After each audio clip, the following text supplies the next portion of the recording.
Is there really a conflict between the Eibishter being perfect and the Eibishter needing your mitzvah? Well, your mitzvah, his mitzvah.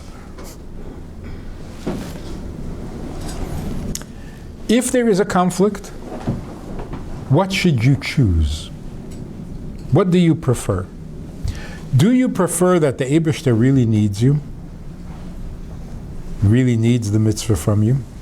Or do you prefer that he not need the mitzvah, but he should be perfect? What inspires you more? That he is perfect, it doesn't inspire me. He's perfect, good for him. So why would that be meaningful to me? But if he really needs my mitzvah, that changes everything. Then you wake up in the morning different. I once asked a man, a Talmud Chacham who sits and learns all his life, and I asked him about this conflict. The Eibishter is perfect or the Eibishter needs your mitzvah? He says the Eibishter is perfect, doesn't need anything. I said, so what does Ivdu es Hashem mean? If he doesn't need anything, you can't Ivdu him. I mean, how are you serving him if he needs nothing? So first he said, he really is asking you to do it for your own benefit. So if I do it for my own benefit, I'm serving him. I'm serving me. He says, I got to tell you, that's the one thing I never understood. I know Shas by heart. I never understood what Ivdu es Hashem means. This is, and then you wonder why kids are dropping out.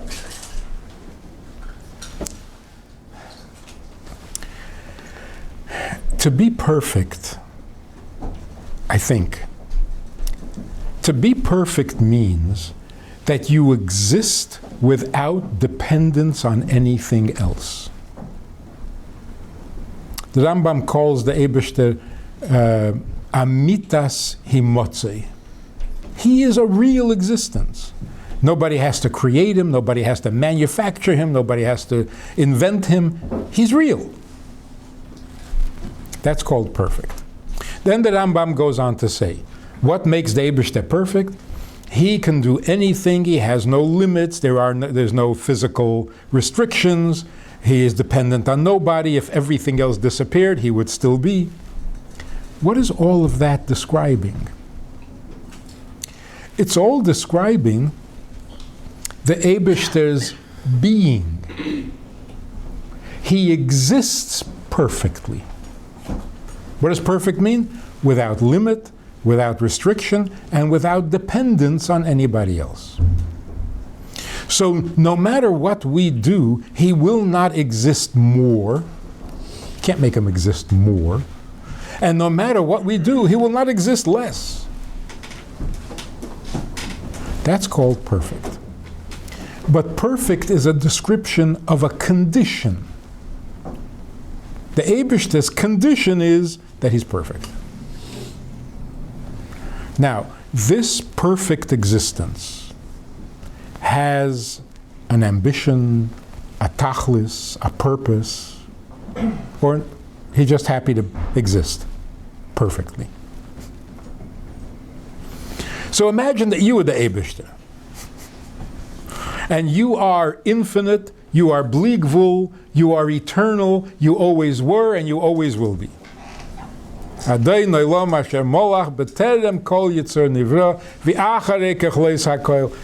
will be independent no matter what happens. You exist forever and ever and ever. And that's it. You were, you are, and you will be. That's it. Would you go crazy?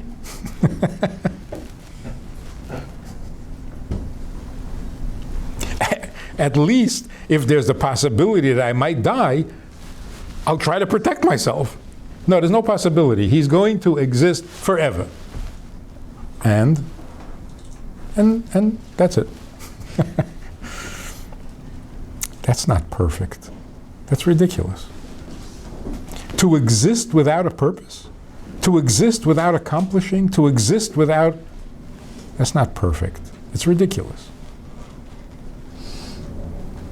It's interesting that affluent people are more likely to get depressed. I don't mean medically, like existential depression than poor people. Because poor people are busy. They have to protect their existence. A rich person whose existence is already comfortable has to ask himself, no, what for? What's the tachlis? So now what? And if he doesn't ask it, his children are going to ask it. Children grow up in an affluent family. They can do whatever they want. They can buy whatever they want. They have whatever they want. They're going to get depressed. Because what for? Now what? So they start destroying themselves. The Eibishter created the world because he is perfect, and all that perfect existence needs a tachlis. So to say that because he's perfect, he therefore doesn't have to have an ambition, a purpose, a goal, an objective, that's not right. Perfect does not mean pointless.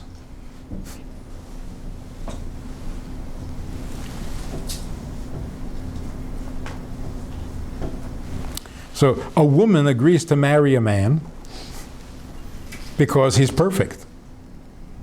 Well, if he's perfect, what does he need you for? Okay, he's not that perfect.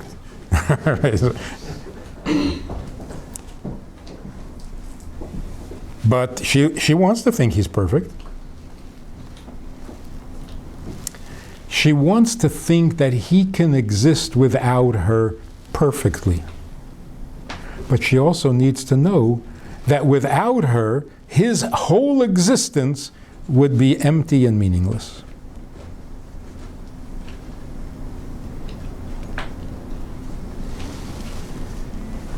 So listen to the words.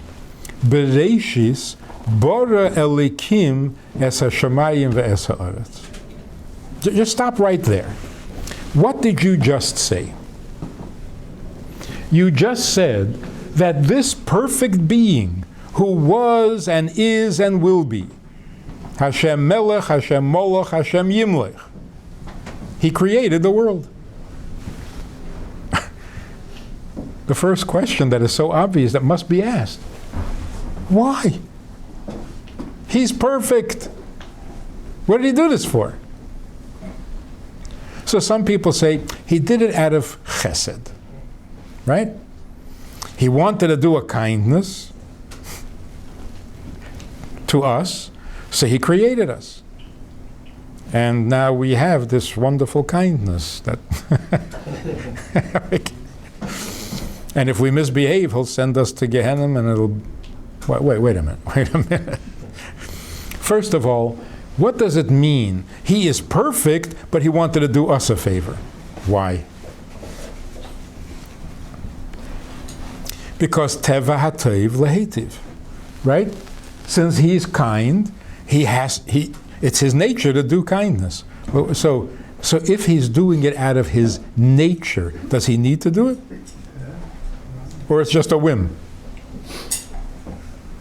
If you say it's his nature, well, then he has to do it. Because on the other hand, the Eibishter doesn't have a nature.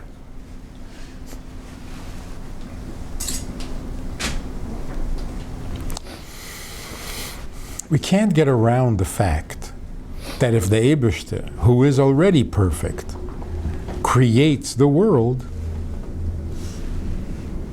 he's looking for something.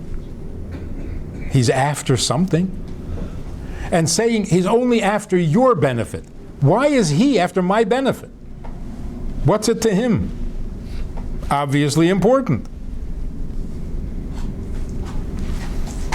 So what does it mean? Bereishis bara Elikim. In the beginning.